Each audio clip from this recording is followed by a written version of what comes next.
அனைத்து நல்லுள்ளங்களுக்கும் வணக்கம். நான் உங்கள் ரவிக்குமார். தொடர்ந்து நம்ம அடுத்தடுத்த அப்டேட் சீசன் 3 பார்ட் 13 நம்ம பார்த்துட்ருக்கோம். ஒரு மாரத்தான் அட்டாக் நடத்தியிருக்கிறாங்க அமெரிக்கா தரப்பிலிருந்து. 7 மணி நேர தொடர் தாக்குதல். இதுவே முதல் முறை. 300க்கும் மேற்பட்ட இலக்குகள்ன்றாங்க. ஏன் அமெரிக்கா இந்த அளவுக்கான ஒரு தாக்குதல் நிகழ்த்தியதற்கான காரணம் என்னென்னா, கடந்த 2 நாட்களாக ஈரான் அடித்த அடி, ஜோர்டனுடைய அமெரிக்க நிலைகள், பக்ரைனில் இருக்கக்கூடிய 5th நேவல் ஃப்ளீட்டு, அப்புறம் குவைத்தில் இருக்கக்கூடிய அமெரிக்க நிலைகள், கடுமையான தாக்குதல். குறிப்பாக நேற்று கொத்து குண்டுகளால் தாக்குதல் நடத்தியிருக்கிறது. நிலைத்தடுமாறி பெரிய இழப்புகளை சந்தித்திருக்கிறது அமெரிக்க நிலைகள். இந்த இழப்புகளை உடனடியாக பதிலடி கொடுக்க வேண்டும் என்ற எண்ணத்தில் இந்த கடுமையான தாக்குதலை நிகழ்த்துகிறோம் என்றிருக்கிறார்கள். மிகப்பெரிய ஒரு திருப்பு முனையாக ஈராக்கினுடைய பிரதமர் அங்கே அமெரிக்காவில் போயிருக்காங்க. பெரிய அளவுக்கான அக்ரிமெண்ட் ஒப்பந்தமாக இருக்கின்ற மாதிரிலாம் சொல்லியிருக்காங்க. ஈரான் தரப்பில் என்ன சொல்கிறாங்க, சுற்றி இருக்கக்கூடிய நிகழ்வுகள் என்ன, இந்த யுத்தம் எதை நோக்கி செல்கிறது, அனைத்துக்கும் ஒரு பதிலாக இந்த பதிவுகளை மிக முக்கிய ஒரு அப்டேட்டாக பார்த்துடலாம் நம்ம. ஸோ பதிவுக்குள்ளே போகிறதுக்கு முன்பு ஈரான் என்ன சொல்லியிருக்காங்கன்னா, இது ஆப்ரேஷன் நசர் 2ன்னு சொல்லியிருக்காங்க. அதனால் அந்த ஆப்ரேஷன் நசர் 2வை தான் முழுமையாக பார்க்க போகிறோம். வாங்க நண்பர்களே, உங்களை நான் ஈரானுக்கு அழைச்சிட்டு போகிறேன், அப்புறம் சுற்றி இருக்கக்கூடிய அமெரிக்க நிலைகளுக்கும் கூட்டிகிட்டு போகிறேன். ஸோ பதிவுக்குள்ளே போகிறதுக்கு முன்பு நீங்கள் நம்ம சேனலை சப்ஸ்கிரைப் பண்ணிவிடுங்க. ஸோ மறக்காம பெல் பட்டனை கிளிக் பண்ணி ஆல் ஆப்ஷன்ஸ் கொடுங்க. வீடியோ கொடுக்கலாம்.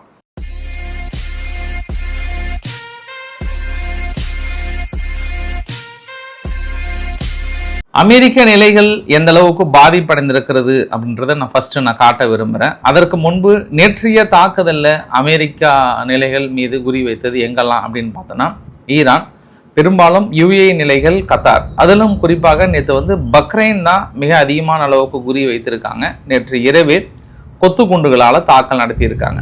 இந்த வரைபடம் 13/2026 2 PM-லிருந்து 14/2026 2 PM வரைக்கும் 24 மணி நேரம் அப்சர்வ் பண்ணி போட்டிருக்காங்க. இதில் குறிப்பாக குவைத்தில் இருக்கக்கூடிய நிலைகள் பெரிய அளவுக்கு நாங்கள் இடைமறித்து தாக்கல் நிகழ்த்திட்டேன்னு சொல்லியிருந்தா கூட ஒரு 2-3 பாதிப்புகள் தெளிவாக தெரிகிறது. ஜோர்டனுடைய நிலைகளும் பெரிய அளவுக்கு நாங்கள் தாக்கல் இடைமறிச்சிட்டோம் அப்படின்னு சொல்லியிருந்தா கூட ஜோர்டனை தொடர்ந்து குறி வைக்கிறாங்க. ஃபார் த ஃபர்ஸ்ட் டைம் இது வரைக்கும் அவங்க ஈராக்கை தொடாமல் இருக்கிறாங்க. அமெரிக்கா இங்கே இருக்கக்கூடிய முக்கிய நிலைகளை தான் கை வச்சுட்டு இருக்கிறாங்கன்றது ஒரு கூடுதல் தகவலாக பார்க்க முடிகிறது. குறிப்பாக அவங்க பக்ரைனில் இருக்கக்கூடிய நிலைகள் மீது தாக்கல் நடத்துறதுக்கான பதிவுகள், ஒரு சில பதிவுகள் கிடைத்திருக்கிறது. ஒரு சில கொத்து குண்டுகளாலும் தாக்கல் நடத்தியிருக்காங்க. அமெரிக்காவுடைய MQ-9 ட்ரோன் ரேம்ப்னா ஒரு பகுதியில் நிறுத்தி வைத்திருந்த பகுதியை நாங்கள் அடிச்சிருக்கிறோம் அப்படின்னு சொல்லியிருக்காங்க. ஹல் சலீம் பேஸ் குவைத் இருக்கு இல்லையா, அதுலேயும் பெரிய அளவுக்கு எங்களுடைய ஆப்ரேஷன் நசர் 2னால அவங்களுடைய ஆயுதம் வைத்திருக்கக்கூடிய பகுதி, வெசல் ஸ்பாட்டு, ஏர்கிராஃப்ட் காம்பவுண்ட் போன்ற பகுதிகளில் பெரிய பாதிப்பு.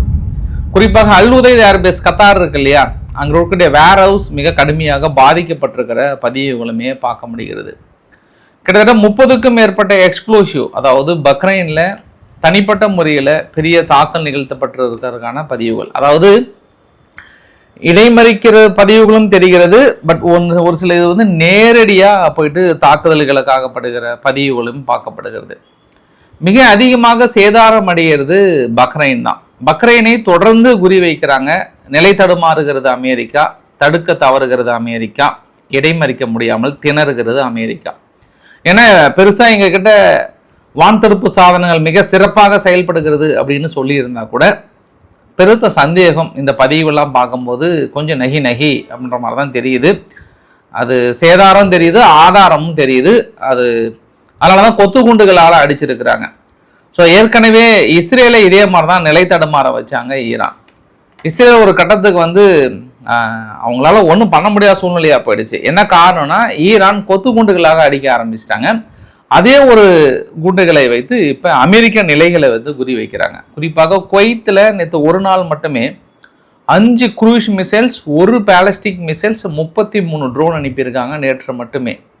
ஆனால் இன்று இரவு அதை விட மிக அதிகமான இலக்குகள் வைக்கப்படுகிறோம் அப்படின்னு சொல்லியிருக்காங்க. குவைத்தில் பெருசாக தடைகள் இருந்தாலும் உள்ளே போயிட்டு தாக்குதல் நடத்தின பதிவுகளும் கண்ணுக்கு தென்படுகிறது. அதுவும் ஜோர்டன் தான் பெரிய ஃபெமிலியராக ஃபேமஸ் ஆகிருக்கு. என்ன காரணம்னா, ஜோர்டனுடைய வான்தடுப்பு ஏவுகணைகள் என்ன பண்ணுது, அது ஒரு பக்கம் போகுது. பதிலுக்கு அங்கிருந்து வர ஈரானுடைய ட்ரோன் பாருங்க அப்படியே விலகி போயிட்டு அங்கே அடிக்குது. தொடர்ந்து 3மே ஒன்று கூட டச் பண்ணவே இல்லை வர்றது, அப்படியே போயிட்டு நேராக டமார்னு அடிக்குது ஃபுல்லாக. அங்கே பேட்ரியாட்டிக் ஏர் டிஃபென்ஸ் சிஸ்டம் பெருசாக வேலை செய்யலையா, இல்லை நேராக பேட்ரியாட்டிக் ஏர் டிஃபென்ஸே வந்து அடிச்சிட்டாங்களா அப்படின்றத நம்ம இன்னொரு பதிவாக பார்க்க முடிகிறது. ஸோ தொடர்ந்து இந்த தாக்குதல்கள் கொஞ்சம் நிலைத்தடி மாதிரி இருக்கிறதுனால இன்று இன்னொரு சந்திப்பை கூட நான் பார்த்தேன். நான் ஜோர்டனுடைய அம்பாசிடர் திடீர்னு அங்கே, அதாவது அமெரிக்கானுடைய வெளியுறவுத்துறை செயலாளர் இருக்கிறார்ல மார்க்கோ ரூபியோ அவர்களை தனிப்பட்ட முறையில் சந்திப்பு நடத்தியிருக்காங்க. பல மணி நேரம் இந்த சந்திப்பு நிகழ்த்தப்பட்டதாக சொல்கிறாங்க. ஹோப் இந்த மிடில் ஈஸ்ட்டை பற்றி தான் ஏதாவது திங்க் பண்ணியிருப்பாங்கன்னு நினைக்கிறேன் நான். அந்த சந்திப்பு மிக முக்கியத்துவம் வாய்ந்ததாகவும் பார்க்குறாங்க. அடுத்த அறிவிப்பு என்ன வருதுன்னு பார்க்கலாம்.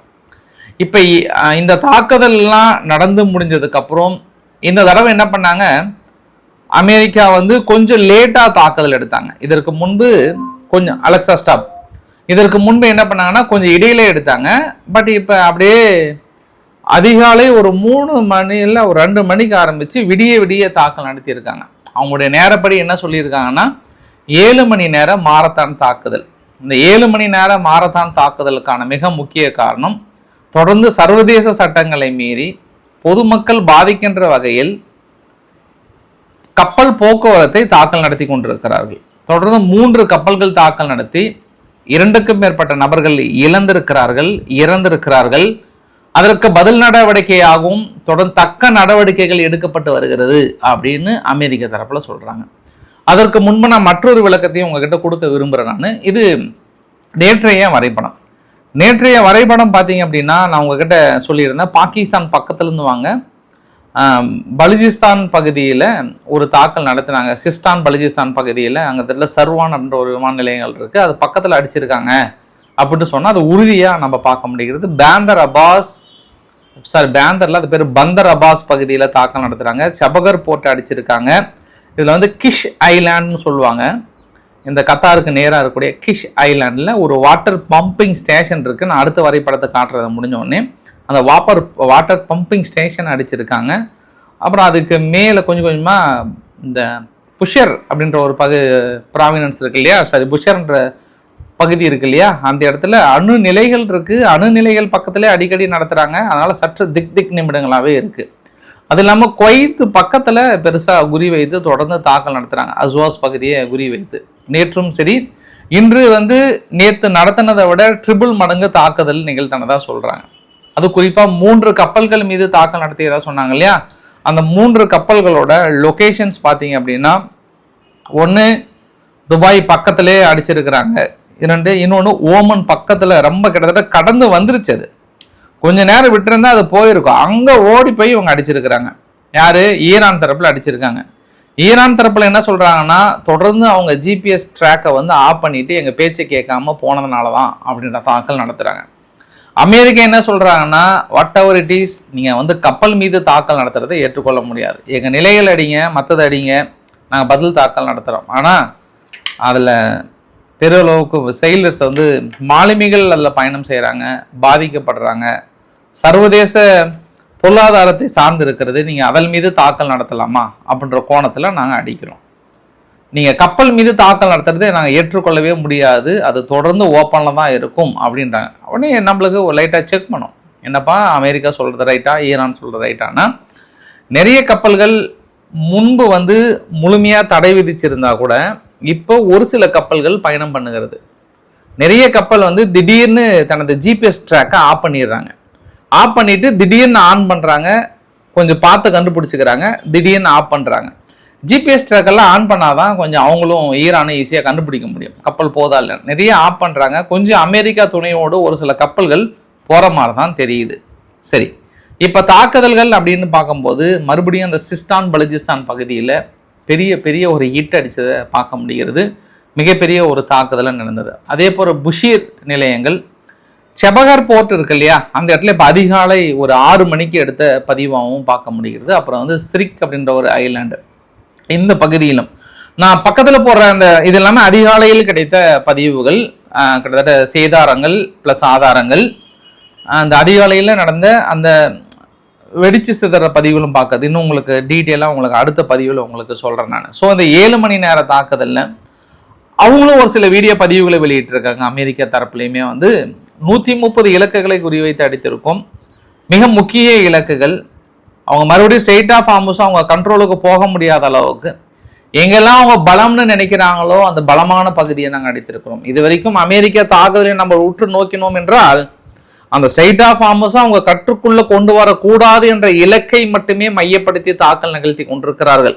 சற்று கூட உள்ளே தள்ளி தாக்கல் நடத்தவில்லை. அனைத்தும் ஸ்ட்ரெயிட் ஆஃப் ஹார்முஸ் பகுதியிலே சார்ந்து நிகழ்த்தப்பட்ட தாக்குதலாக பார்க்க முடிகிறது. அதிலும் இந்த சிரிக்கின்ற ஐலாண்ட் இருக்குல்ல, அந்த இடத்துல ஒரு பெரிய பெரிய எக்ஸ்ப்ளோஷன் தொடர்ந்து எனக்கு தெரிஞ்சு ஒரு 50-60 தாக்கல் நிகழ்த்தி இருப்பாங்கன்னு நினைக்கிறேன் நான். இந்த தாக்குதல் எல்லாமே மதியத்துக்கு மேலே தான் கிடைக்கும். ஏன்னா கரெக்டாக விடிய விடிய நடத்திய தாக்குதல். கரெக்டாக முடிஞ்சதுக்கப்புறம் நம்ம வரோம். அமெரிக்கா சொல்லியிருக்காங்க அடிச்சிருக்கோன்ட்டு.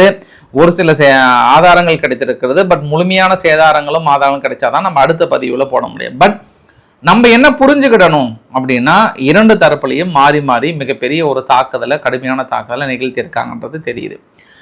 அடுத்து நம்ம இந்த தாக்கல் நிகழ்த்திருக்கும் போதே இங்கே ஈராக்கினுடைய ஜெய்டி அவர்கள் வெள்ளை மாளிகையுடைய ஓவல் ஆஃபீஸில் போய் சந்திக்கிறார். இந்த சந்திப்பு முக்கியத்துவம் வாய்ந்ததாக கருதப்படுகிறது. இது ஈரான் ரொம்ப உற்று நோக்கி கொண்டிருக்கிறது. ஏன்னா சமீப காலமாக ஈராக்கில் இருக்கக்கூடிய ரெசிஸ்டன்ஸை பயன்படுத்தி தான் அமெரிக்காவுக்கு பெரிய டஃப் கொடுத்தாங்க. அமெரிக்க நிலைகள் மீது தாக்கல் நடத்தினாங்க. அதனால இந்த சந்திப்பை உற்று நோக்கினாங்க. பட் இந்த சந்திப்பு என்னன்னா எங்கள் 2 பேர்த்துக்கு ஒரு கெமிஸ்ட்ரி ஒர்க் அவுட் ஆகிடுச்சு. அவர் எலெக்ஷனில் பெரும்பாலான மக்கள் விரும்பி தேர்ந்தெடுத்திருக்காங்க. அதனால் நல்ல ஜாப், ஒரு ட்ரிமண்டஸ் ஜாப்ஸ், ஒன் ஆஃப் த போர் வீரர், அது இதெல்லாம் ரொம்ப புகழுவாங்க. ஒன் ஆஃப் த ஹேண்ட்சம் காய். பட் எனக்கு தான் விருப்பம் இல்லை. பட் ஆனால் அவர் விருப்பப்பட்டு தேர்ந்தெடுத்திருக்காங்கன்ற மாதிரிலாம் சொல்லிட்டு 2023 நாங்கள் 2500 3500 ட்ரூப்பை வந்து நாங்கள் ரிட்டர்ன் எடுத்திருக்கோம். இதுக்கு முன்னாடி ரஃப்லாக ஈராக் வாரில் மட்டும் 1,70,000 மக்கள் அங்கே இருந்தாங்க எங்களுடைய வீரர்கள். அடையே கொஞ்சம் கொஞ்சமாக நாங்கள் வித்ட்ரா பண்ணணும்னு நினைக்கிறோம் அப்படின்ற மாதிரிலாம் சொல்லிட்டு அல்சைடி வந்து ஃப்ராங்காக சொல்லணும் அப்படின்னா ஈராக் வந்து ஒன் ஆஃப் த போகக்கூடாத ஒரு நாடு. ஆரம்ப கட்டத்தில் நானே சிவிலனாக இருக்கும்போது அந்த நாட்டுக்கு போகவே கூடாதுன்னு நினச்ச ஒரு நாடு. ஆனால் மிடில் ஈஸ்டில் ஒரு மாற்றத்தை கொண்டு வரதுக்கு மிக முக்கிய நாடாக ஈராக் இருக்கிறது.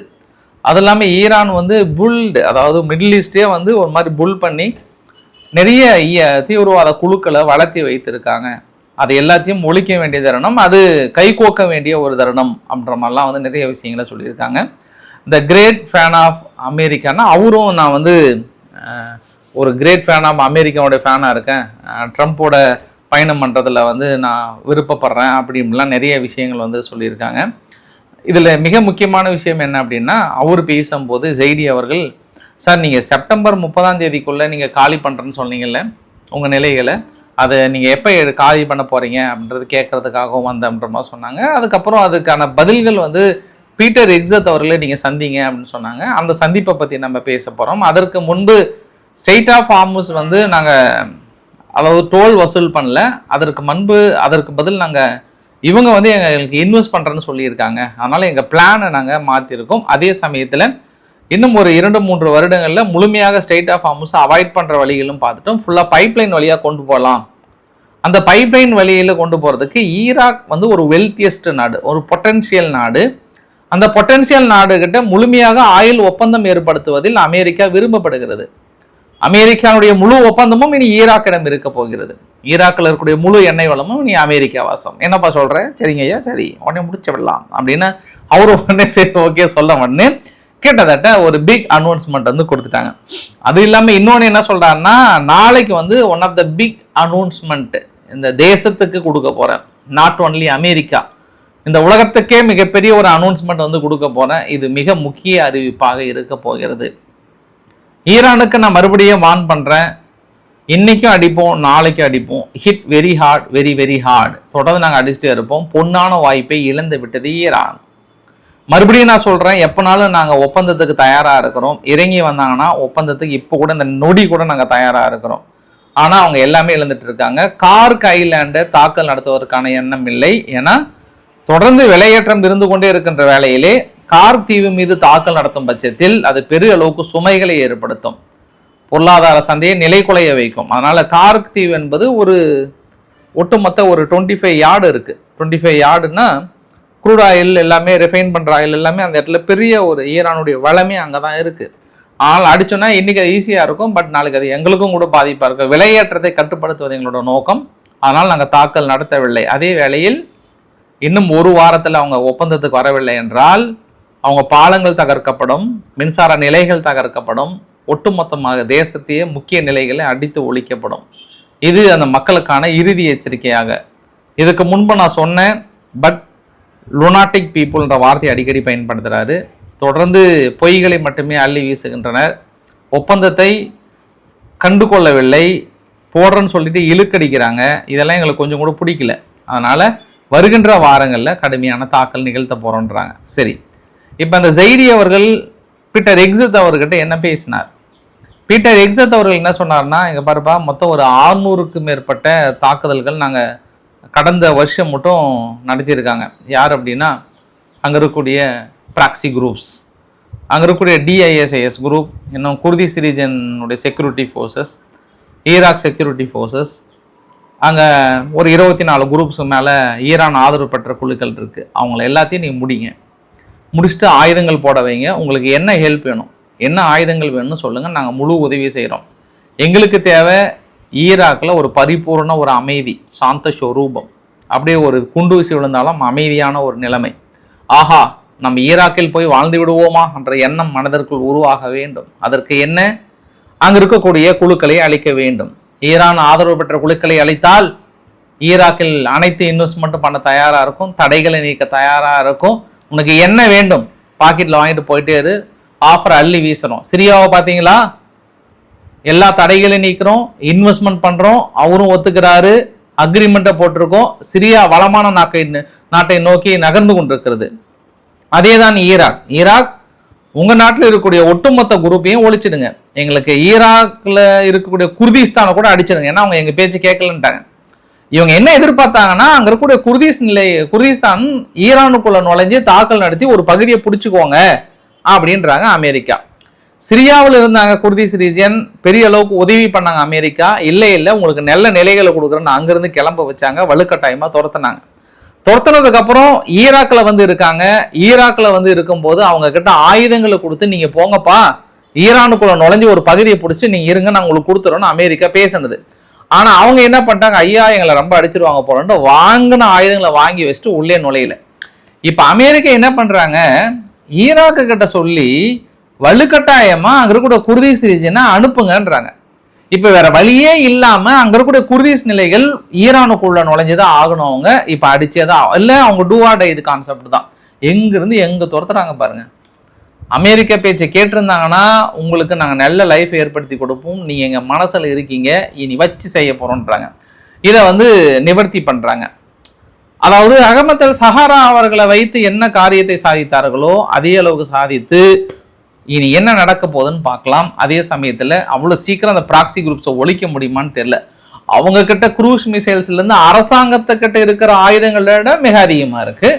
அதனால தான் பீட்டர் எக்ஸத் என்ன சொல்கிறாங்கன்னா, அவங்கள விட அதிநவீன ஆயுதங்கள் நாங்கள் உங்களுக்கு கொடுக்குறோம், நீங்கள் அவங்கள டம்மி பண்ணுங்கன்றாங்க. ஈரான் இன்னும் கை வைக்காமல் இருக்கிறது தான் ஆச்சரியத்தின் உச்சமாக இருக்கிறது ஈராக்குள்ளார. அதனால் நம்ம பொறுத்து நகர்வுகளை பொறுத்து நம்ம பார்க்கலாமா அப்படின்ற மாதிரி யோசனை பண்ணுறாங்க. சப்போஸ் இந்த இடத்துல ஈரான் வந்து ஈராக் மீது தாக்கல் நடத்தினா உடனே ஜெய்டி அவர்கள் டென்ஷன் ஆகிட்டு அமெரிக்கா இஸ்ரேல் நீங்கள் எங்கள் நிலைகளை பயன்படுத்தி முதல்ல அடிக்கிற வேலையை பாருங்கன்னு உத்தரவு கொடுப்பதற்கும் வாய்ப்புகள் இருக்குது. ஈரான் ஆதரவு பெற்ற அரசியல்வாதிகளை தொடர்ந்து லஞ்ச வழக்கில் கைது பண்ணி இப்போ சிறையில் இருக்காங்க. பெரும்பாலான தடைகளை தட்டி தூக்கிட்டாங்க. அதனால் தனிப்பட்ட பெரும்பான்மையில் நிலைத்து நிற்கிற ஈராக் காரியத்தை வைத்து சாதிக்குமா அப்படின்றத அமெரிக்கா பொறுத்திருந்து பார்க்கலாம். அதே சமயத்தில் அங்கே ஜோர்டனுடைய முக்கிய சந்திப்பும் நடந்திருக்கிறது.